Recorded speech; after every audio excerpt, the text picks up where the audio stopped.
as the workforce has evolved and as the workforce has changed, and we now have people working at home, we have people working in the office full time, we have people doing a mix of both.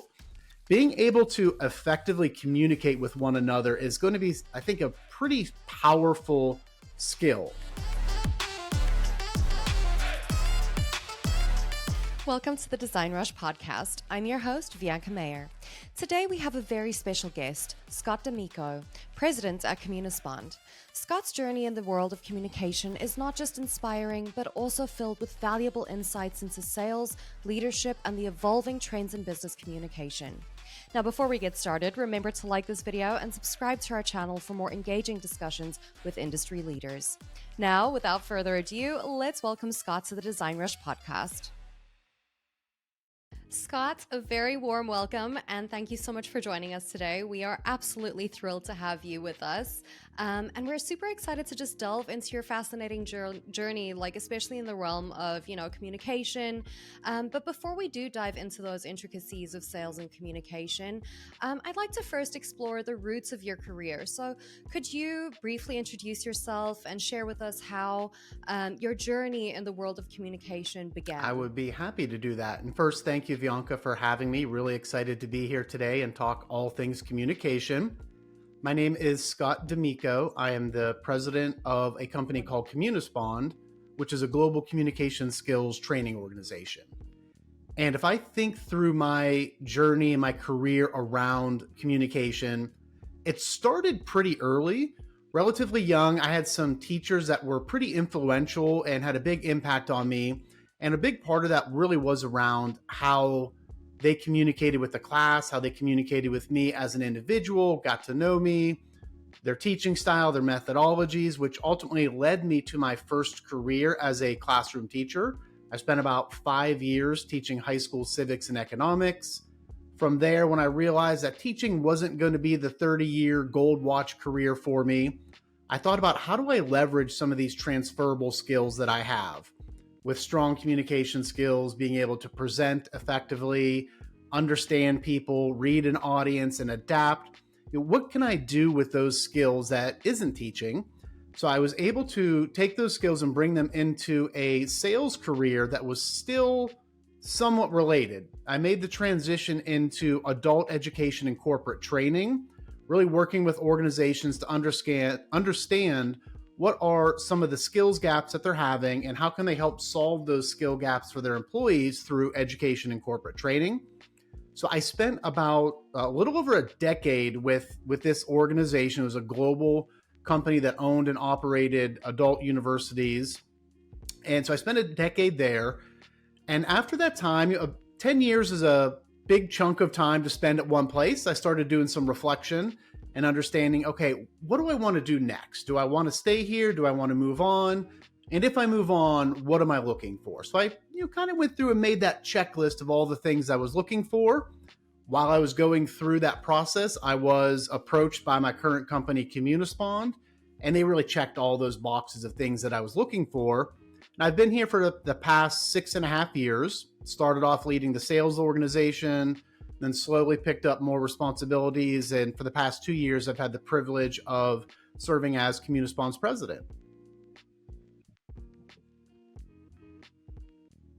Okay, amazing. I mean, look, you've obviously had a super varied, career path thus far, and that's super impressive as well. And I love that you went from teaching into this that you've done now.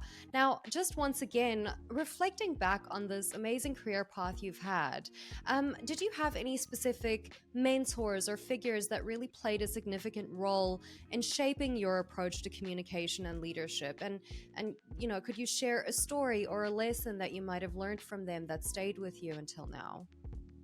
I've been fortunate throughout my career to have several outstanding leaders. Some not so good, and I always try to learn from those as well, perhaps some of the things not to do. But throughout my career, yes, very fortunate to work with a diverse set of leaders and picked up little things along the way from some leaders that just simply may be about how to really best get to know the people on your staff as individuals, really get to know them kind of from that 360 lens, all about them, what motivates them, what are they passionate about, what excites them. from some of the other leaders, it was this idea of really being a servant leader. The way that I view my role now is my number one job is to help the people on my team to be successful.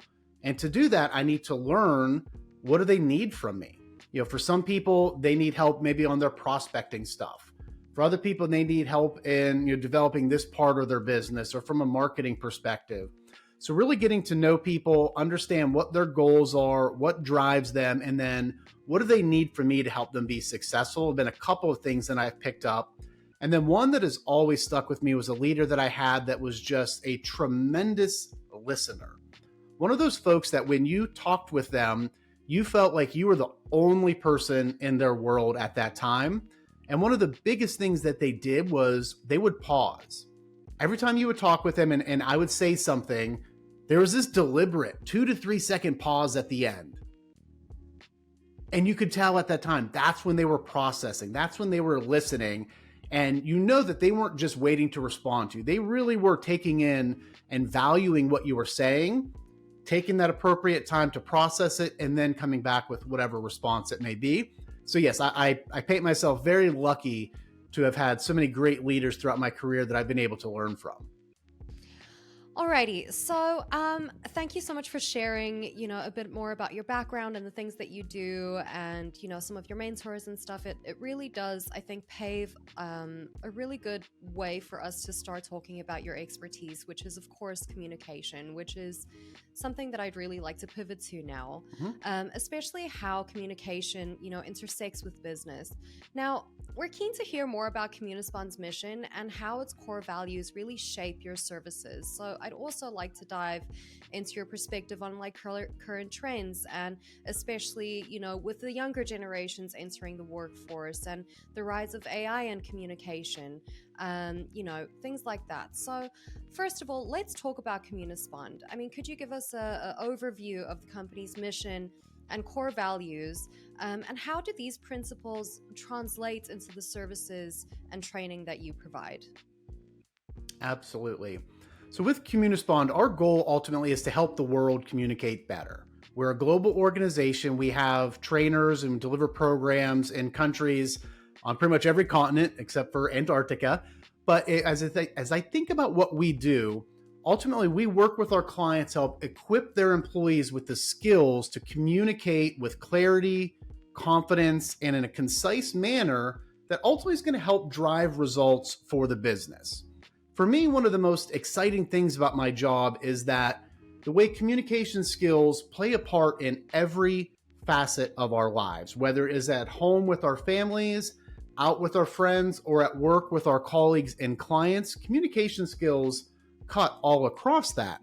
So if we think about the important nature of these skills and how lasting they can be and the impact that we have, we really design our trainings in a way that are going to help bring about behavioral change. When people go through our programs, they're not just learning about the theory of what it means to be a great presenter or a great communicator or how to write more effectively. They're getting in there, rolling up their sleeves, they're learning their skills, they're practicing their skills, and then they're applying it to real life, real work type of situations so that they're seeing the behaviors change throughout class. We leverage video recording so people can see that transformation from the beginning of day one, perhaps to the end of day two. So as I mentioned, our goal is, as we're working with clients, they realize that they have some sort of communication challenge going on, whether it is people are not doing well with their client meetings, they're not representing the brand appropriately when they're out doing speaking engagements. So we want to drill down into what are those key problems, identify what are the solutions that we have, and then bring forth those solutions and help change the behaviors. Mm-hmm. Now, what sort of communication challenges do you find come up the most with people, would you say? And how do you then rectify that with them? One of the big things that we hear a lot is that organizations have very talented people that are great at the technical aspects of their job. But oftentimes when they put them in front of an audience, or this person has to go in front of the senior leadership team or the board or the cabinet and have to communicate with them and present what they're doing, the wheels just fall off. They cannot effectively convey their message. They cannot do it in a concise manner, and they're really not communicating to that specific audience, right? So if I'm, a manager or a VP of sales or something like that, the way that I'm communicating with my team or my peers is likely going to be a lot different than what I'm going to have to communicate to the executive leadership of my organization. What I share, how I share it, it's going to vary. So we run into these situations where people are great at their jobs, but the communication skills are often lacking. So in those scenarios, we will do a lot of one-to-one communication skills coaching, where we do the analysis, really drill down into what are the specific pain points that they're experiencing, pair them with a coach that is going to have relevant experience to what they're trying to accomplish. And they work with them on a one-on-one manner to follow that same principle of learn, practice, and apply to hone those communication skills. Whether it is being able to take a 30-minute presentation and boil it down into a 5-minute briefing when you walk into that leadership meeting and they're like, Scott, things have changed. You now have 5 minutes. What do you have? Being able to effectively do a Q&A session where you're going to face challenging or hostile questions. So skills like that are where we work with people to really take those skills to the next level and oftentimes elevate their careers and get them ready for a promotion. Amazing. Okay, now given your expertise, what significant trends are you currently observing in how communication changes with younger generations getting into the workforce? Yeah, this is something fascinating that we're seeing, and I'm seeing it myself with having two kids at home. I have an 11-year-old and a 14-year-old, so seeing how they communicate just with me and my wife, how they communicate with their friends and what they're doing at school versus what we're seeing in the workforce. Now, we've really always had a multi-generational workforce, but it really hasn't been until the past, I would say maybe 15 years, give or take, roughly, as smartphone technology really has started progressing. The rate of change of technology has accelerated so quickly that now we are seeing within the workforce, the various generations, the way that they communicate really is dramatically different. So on the younger side of the workforce, you're seeing a lot of tendency to want to communicate via text message, via email, perhaps shying away from phone conversations, wanting or feeling the need to be in person.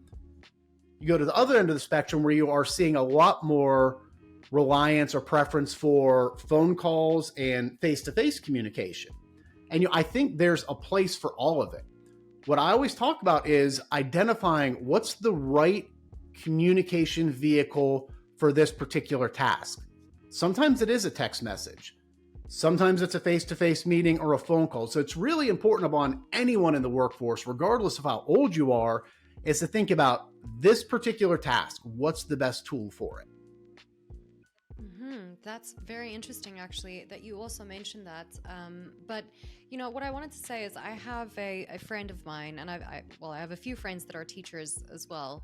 And I have some friends that are in the US and are teachers as well. So they say that it's been very hard for them actually to work with the younger generation who constantly just want to text, and that's just their way of communication, and it's hard for them to really speak up in class. Now, my question really is what does that mean, or what do you think that means for the future of communication in work, where, say, for instance, they still need to go into the office? I mean, do you think that could bring upon a way of us just communicating online with each other? I mean, surely we still need to be able to communicate face-to-face with one another. I mean, is that detrimental?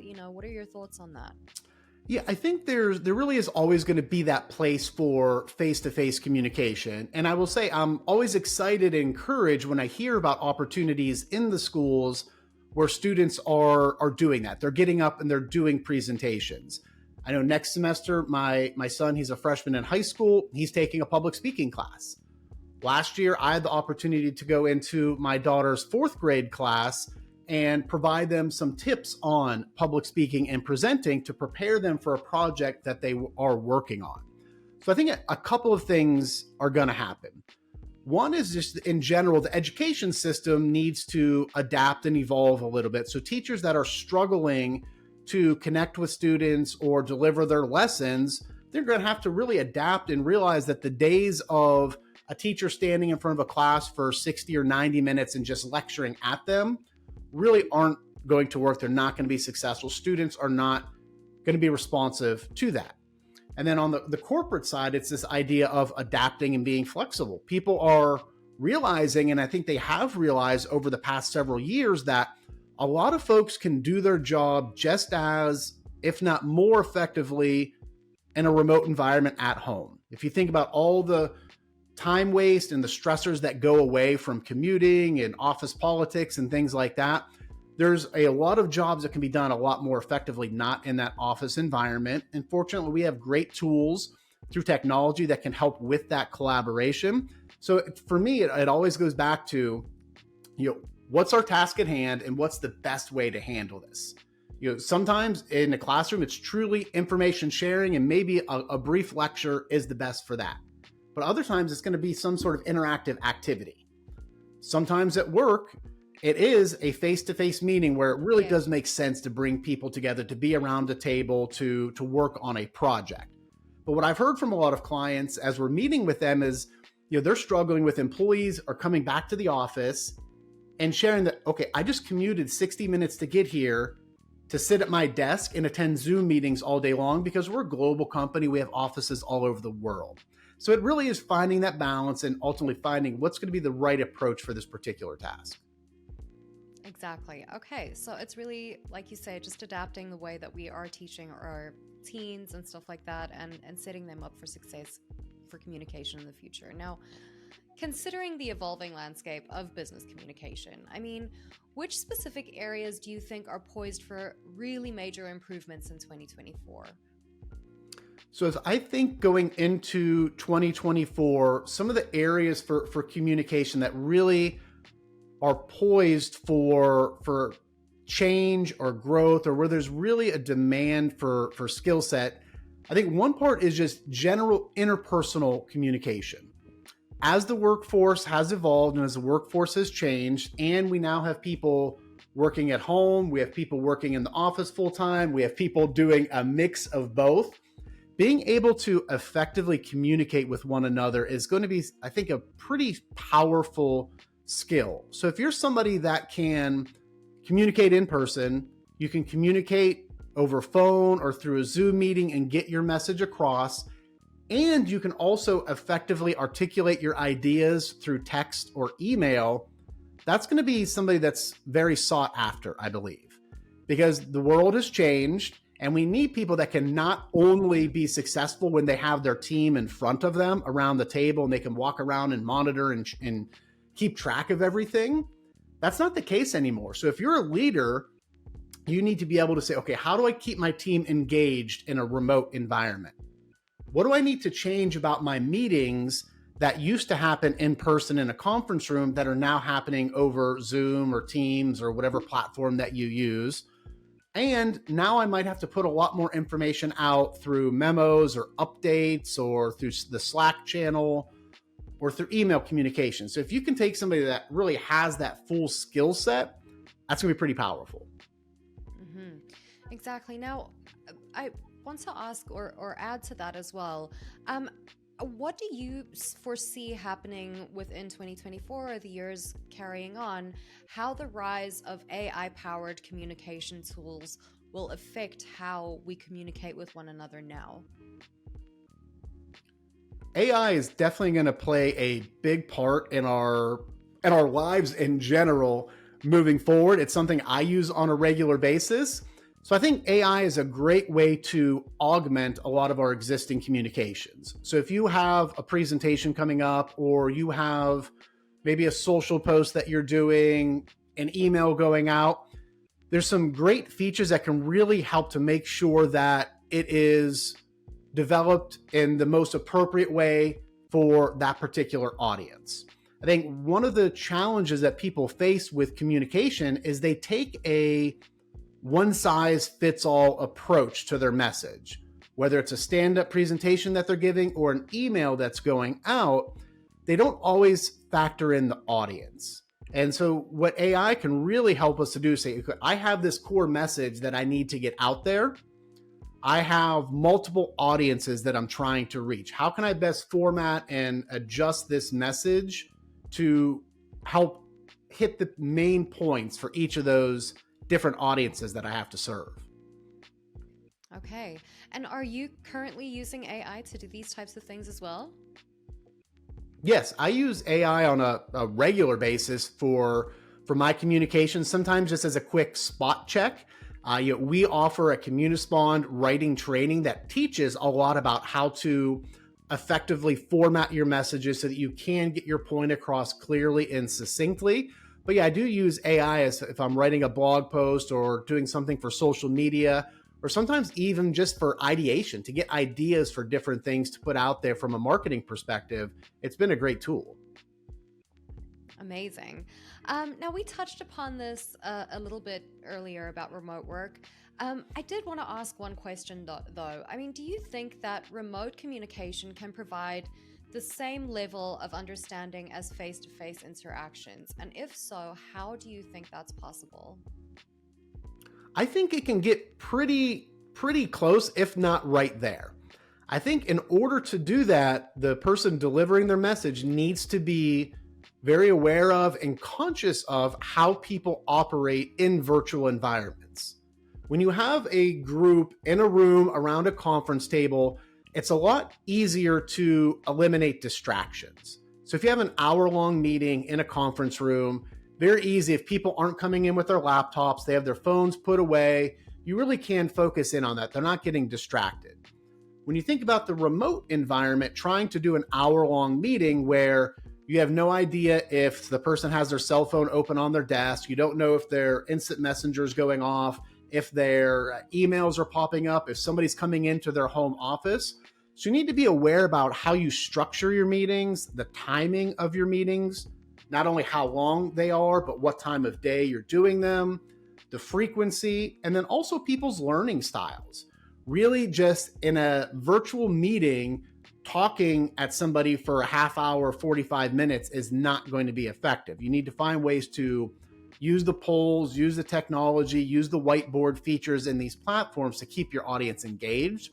So it is very much being aware of how people learn in these virtual environments as compared to how they would learn in a face-to-face environment.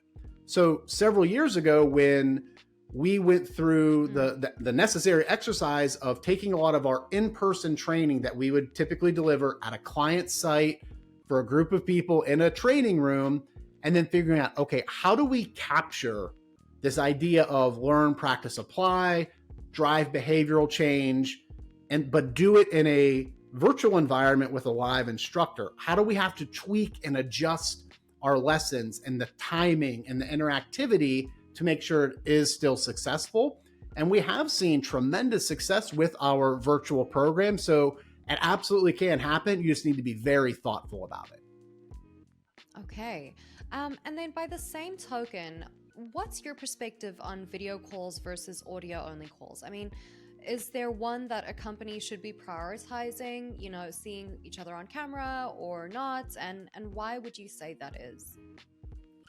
I think there's a time and place for both. For me, it always goes back to understanding the audience, understanding the task at hand. And I think what happened is during the pandemic, that pendulum swung so far from never really using virtual video conferencing. I won't say never, but very, very sparingly using it, to then some leaders, every single interaction they were wanting to do on video call. The way that I've always thought about it was, okay, prior to all of these changes, would this have been a video call, or would I simply have picked up the phone and called this person? So I don't think every interaction needs to be on video or cameras on. It's exhausting for people to always be on camera. Another thing to be conscious of as a leader is if your organization shifted everybody home and really hasn't brought them back, you've gotten rid of your office space, you don't have spaces for them anymore, not everyone is equipped with a home office. I'm very fortunate. I have a dedicated room just for my office. I have it, decorated nice how I want it. I'm comfortable having my camera on. Some people are in their kitchen doing this. Some people are at a table in their bedroom. So they might not want to have their camera on and risk, seeing the messy bed or their house, or they're just more private. So I think it's being conscious of that as well when you think about, is this a phone call? Is this a video call? Okay. So in that setting, whether people are working remotely or hybrid, what key strategies would you suggest to foster effective communication and team cohesion? I mean, how important are well-documented procedures and accessible leadership and a culture of open communication in these environments as well, would you say? The two big things that you hit on right there really are this idea of accessible leadership and just open, honest, transparent communication. So ultimately, creating this environment where people feel comfortable communicating, whether it is raising their hand and asking for help or sharing feedback. How could we do things better? And ideally, you would have established that long before you put people into a remote work environment.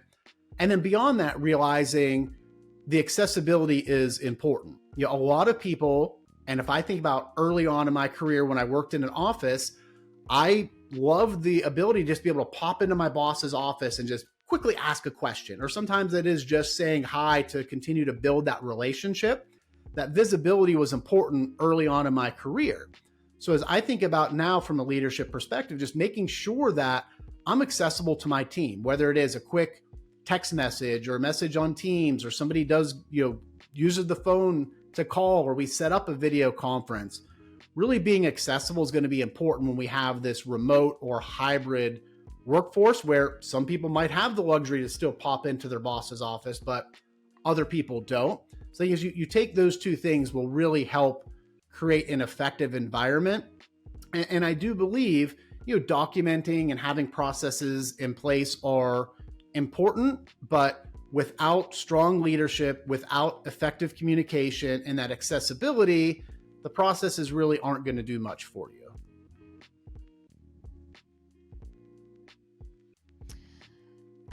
In the case of, strong leadership and constantly being accessible, I speak from personal experience as well. Sometimes you are so busy putting fires out, specifically even in a remote setting. I'm sure it's the same in the office, of course, but it almost feels like when you're working remotely, you have a lot more on your plate almost, it's like work is a very big distraction because you have your home office and you're working from there and you're putting out so many fires. Now, let's use a case study or an example. Say, for instance, you are a leader and you have a lot going on and you have a team member that really needs some help, but you're not really prioritizing that right now because there's something bigger going on. What would your communication be to your team members that might be facing something that might not be critical to you at that point, but is super critical to them? There's a couple things that I do on a regular basis. The first is when I have a lot going on. For example, over the past 6 months, we've been working on two big technology projects where we were revamping and relaunching our website, and then basically simultaneously moving to a new CRM. So very heavy lift, very critical, mission critical projects. So I was open and honest with my team of all the different things that I had going on and had on my plate, so that if there was a delay in my communication coming back to them, or if I had to decline a meeting or wasn't able to attend something, they had that context as to what was going on. So they weren't just like, oh, God, what's going on? Scott's ignoring me, or he's not responding. Did I do something wrong? So I believe providing context is important, and being open and honest with your team about what's going on. And listen, I have a lot going on right now. So here's why my responses might be different, or perhaps sometimes they might get a shorter response from me. That's one thing. The other thing goes back to this idea of open communication. So, across Communispond, we really do have this culture, especially within, the sales team, where they lean on each other quite a bit. We have very fortunate to have a tenured team with a lot of experience. So they know that, if they can't get me for something, likely there's somebody else on the team that's going to be able to help them. So they feel comfortable. It's not this cutthroat competitive environment where they don't want to ask each other stuff or share ideas. So they collaborate and share across their regions and territories quite a bit.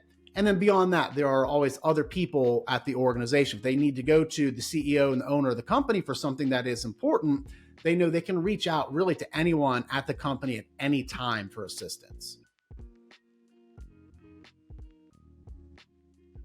Okay, amazing. So it's really just having various fields of communication open to everybody at that point. So Scott, again, in the context of, today's business communication, where obviously finding the right agency partnership is super crucial, how do you think platforms like DesignRush, which connects businesses with professional agencies, how do you think these types of platforms are transforming the way that companies approach and solve their communication and digital strategy needs?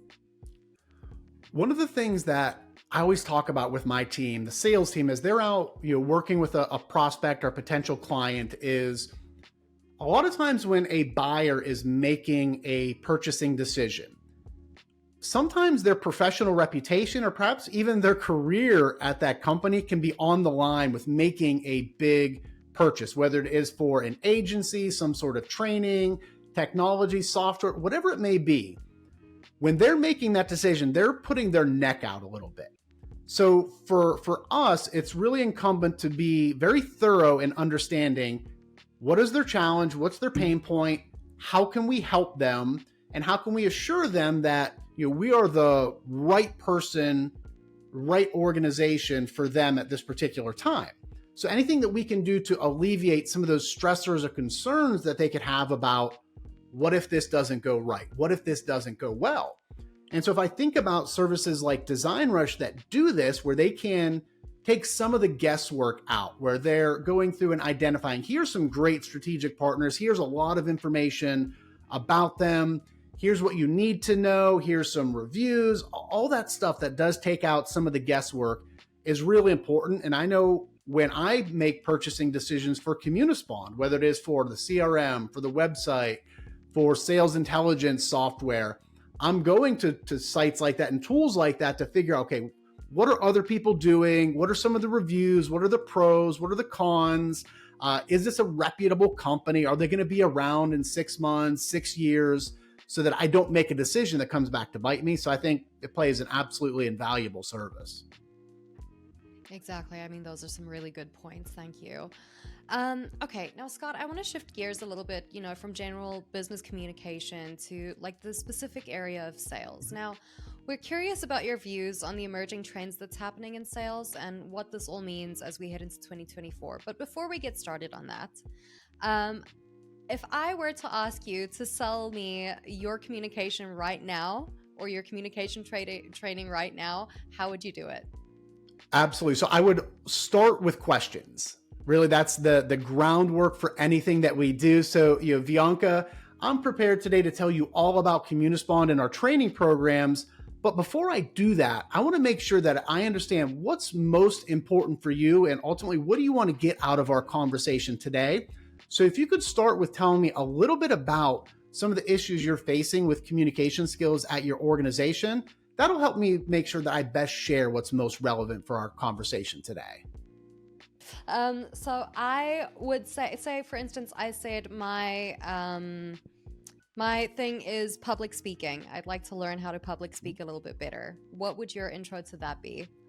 Absolutely. So tell me a little bit more about that. What's driving this interest in wanting to learn more about being an effective public speaker? Well, clearly, I host some podcasts and stuff like that, and I really want to learn how to not only listen better and learn how to respond. Very often, I speak with experts in their field, and I'm not always sure how to contribute to the conversation properly. So I'd like to learn how to do that in a confident manner. So yeah, so I would, that's the process really that I would follow. Ultimately, one of our courses is called Socratic Selling Skills.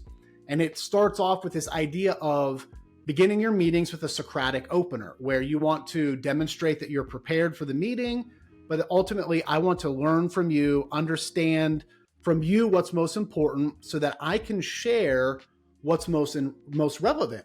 So for example, had I just jumped in and started telling you all about executive presentation skills, the course, the modules, the skills that we teach, that would have been fine. But now that I know that you're really looking for listening to your audience and focusing in on appearing and coming across confident, those are the areas that I would lean into. And then also I would dig into, how would developing these skills ultimately impact your business, impact your podcast, whether it is driving more engagement with the listeners, getting more downloads, which leads to more ad revenue. So you start to understand what's the business impact and then kind of always go back to those points. Amazing. Well, getting more impact and engagement and everything has got me sold already. So you definitely hit the buzzwords there. I might be checking out that course now. Okay, so let's get into more of the sales related questions. Now, I think a lot of industry experts agree that using AI for hyper-personalized messaging to consumers will be a key in 2024. Now, what is your take on that? Well, when it comes to sales and sales messaging, personalization really is critical. If you think about how can you cut through the noise, all of the different social media posts that people are seeing, emails that they receive on any given day, hundreds of emails that decision makers are receiving in their inbox every single day in and day out. Not just the proposals that they're receiving, solicited or unsolicited from vendors, it can be overwhelming. So you need to find ways to cut through the noise. I do think AI is a good tool to help you when it comes to personalizing your messaging, tailor your messaging.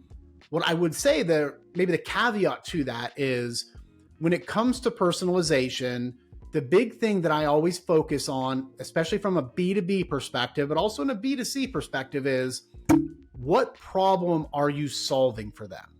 So ultimately, when it comes down to, and for example, the conversation, Bianca, that you and I had a little bit ago about how we would approach, discovering a need for communication skills training is, I've done my due diligence, I've prepped, I've had my meeting where I really did the discovery, asked lots of relevant questions, and gathered lots of information to understand what you're trying to accomplish, why you're trying to do it, why you're trying to do it now, and ultimately what's the benefit of doing it or what's the risk of not doing it. So AI is a great tool, but being able to feed all of that information into the AI system and say, okay, I have this client, they're looking to develop their public speaking skills. Here are the reasons why. Here's the impact that it can have on their business if they do it or ultimately don't do it. And then really starting to craft messaging from there. I think until you have those components, you'll be somewhat limited in the success because people are going to make buying decisions. Typically, if you think about a business is going to make a decision because something's going to impact their productivity, income, expenses, reputation, or safety and security of their employees. For a business, it's really one of those 5 things. You can boil it down, any type of purchase they make into that. Individuals, as they're going through that process, are going to make decisions oftentimes with their emotions, with their heart. And that's where if you can incorporate stories into your sales messaging, that's what gets to that emotional level with people and can help get their buy-in from that perspective. Mm-hmm. Those are some very good points, and that makes a lot of sense. So, by the same token, then, how do you think AI, as say a key efficiency enhancer, especially in personalization and sales communication, will evolve in response to all of that? So I think one of the things that we're seeing is there's a number of companies out there right now that are, I believe they're in essence virtual meeting assistants. So historically, if I'm meeting with a client, whether I'm face-to-face with them or doing a virtual meeting, I'm talking, I'm listening, I'm asking questions, but I'm also feverishly writing notes. One of the big things that we're seeing with AI now are these virtual assistants that join the call, that are capturing, they're transcribing, and they're coming away with key insights. So I think that'll be one of the big things that can really help sales teams is that they're able to leverage that technology to really effectively summarize, identify those key points, and then ultimately build out your recap, build out your proposal and your sales cadence from there. Mm-hmm. Now, Scott, another thing that I really want to get your insights on is in times of an economic downturn, like the current recession that we're seeing in the US and actually really most of the world, let's be honest. What strategies do you find most effective in sustaining a company's revenue through great communication with clients, partners, or users? One of the best ways they can do that is really to make sure that their employees are equipped with effective communication skills. Whether that is on the front end with your customer service agents, maybe it is the people that are out there directly doing the sales and interacting with your customers, or even just from the marketing. If you have people that can effectively communicate to build relationships with your customers, whether it's one-to-one or one-to-many, can tell your story with thoughtfulness and a way that connects with your audience, and then your salespeople can effectively go out there and discover the pain points that businesses are having. If you can do those things, it'll help you weather the storm. Unfortunately, a lot of companies, one of the first things that they will do during a downturn or when they're reducing budgets is training gets cut. And for me, that's just counterintuitive. There's so much data and research out there that shows for every dollar that's invested into employee training and development, you see big returns on that. So just really being thoughtful about what are we developing and what are the skills that we're going to develop, those soft skills that are going to have the biggest impact on our revenue and our customers going forward. Amazing.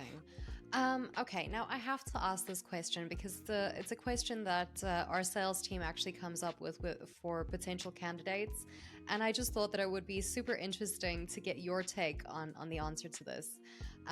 So with a scenario of, say, managing 500 accounts, where 350 are inactive and facing pressure for quick sales to meet monthly targets, what communication channel would you take to ensure to hit those targets, and which approach would you use? So if I had that book of business that was, say, you 350 that were inactive and 150 active accounts, depending on how my goals and comp and stuff like that was structured, one, I would focus in on finding opportunities to expand and to cross-sell into those active companies. Asking for referrals is a big part of it. It's something that a lot of salespeople miss out on, is going to your existing clients and asking, who else at this organization should I be talking about? Who else could benefit from our products and services, whether it's at your company or potentially across your network at other companies that you've worked with. So that's one thing I do. I was look at that existing book of active business, start asking for referrals there. Then if I think about that book of, say, 300 or 350 that were inactive and I want to get quick sales, I would start to think about what's the persona, kind of the ideal customer persona that we have for our particular solution, drill down, find those people, and start to build out some communication campaigns, both through email with the assistance of AI, as well as getting out there and focusing in on social selling. If you want to drive adoption, one of the good things to do is to position yourself as a leader in your space, so that when people do a search for you or for your company, you're showing up well. I will say that every time I make a purchase for the business, I'm looking the company up online. I'm looking them up on LinkedIn. I'm looking the account executive that I'm working with. I'm pulling them up on LinkedIn and online just to see, am I dealing with one, a credible person, incredible organization, but also people that know what they're doing. They really are seen as experts in this field. So I would take that two-pronged approach. Okay, very, very cool. Thank you so much for that. Scott, we've covered a lot in today's episode. Thank you so much for sharing your valuable insights with us. Now, I only have one final question for you.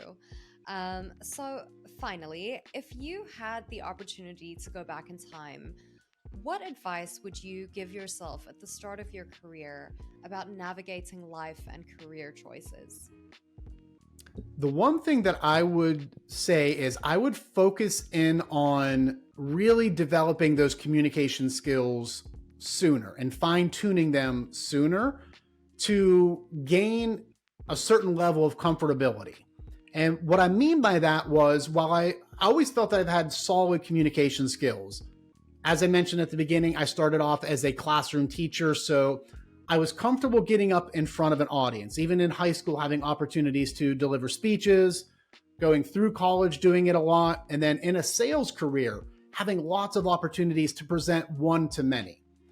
For me, where my opportunity was more on that one-to-one communication, whether it was working with the individuals on my team when I moved into a leadership position, or even sometimes speaking up in meetings. That is some feedback that I had received, and I was in that mid-career phase where Scott's kind of quiet in meetings. He doesn't really say much. Is he engaged? Does he know what's going on?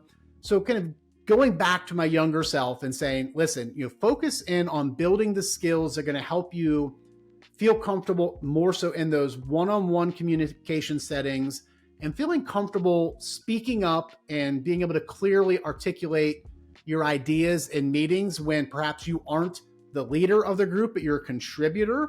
Those are skills that can really help, I think, accelerate your career growth. Amazing. Scott, thank you again so much for all of this. I really appreciate you taking the time to sit with us and go through all of this with us today. Yeah, this was fun and very insightful. Absolutely. Thank you so much for having me. Really enjoyed it. What an insightful conversation with Scott D'Amico. His perspectives on communication, business, and sales, especially in the context of today's dynamic environments, are truly invaluable. Now, if your company could benefit from collaborating with a top-notch digital agency, look no further. Visit designrush.com/marketplace and get connected with our carefully curated selection of agencies that will help turn your dream project into a reality. Now, don't forget to like this video and subscribe to our channel for more inspiring talks. Again, I'm your host, Bianca Mayer. Stay curious and join us for the next episode.